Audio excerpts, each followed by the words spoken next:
Mga kapuso, kisame sang opisina sang pila ka konsihal sa Iloilo City Legislative Building nabasa sang nagatulong nga tubig. Si Kim Salinas nakatuto. Ini ang nagbungad sa opisina ni Councilor Shin Marie Mabilog sa ikalimang panalgan sang Legislative Building sang nagbalik trabaho sang Lunes, Enero 5. Malapad nga molds ang nakitaan sa sulod mismo sang iya opisina, mayarama sa sulod sang iya comfort room.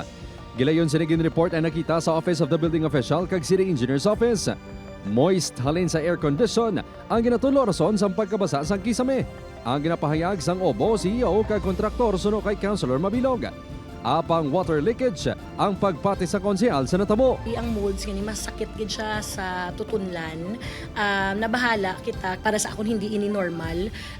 Kay tungod nga bilogid nga kisame ang gatulo-tulo and significant amount of water siya, which means nga damo bala. Ang mold sa kisame ang nakitaan man nga naglapad sa opisina ni Councilor Jose Maria de la Liana sa ikatatlo nga panalgan. Dapat na i-attack na kung sang gamay pa lang dapat i-report mo na. Hindi mo na ganyan barko, hindi mo na makita gitang problema kung hindi na magdako. Suno sa spokesperson sa alkalde nga si Joy Fantilaga Gorzal nga wala na nagpa-interview sa news team.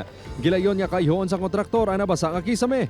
Apang wala pa sinima sabat ang kausa sang pagmold sa kisame base sa report sang Facility Conservation Office.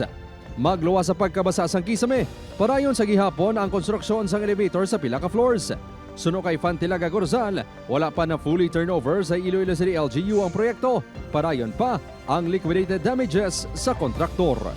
Upod Caramel Porquia, Kim Salinas, 1 Western Visayas.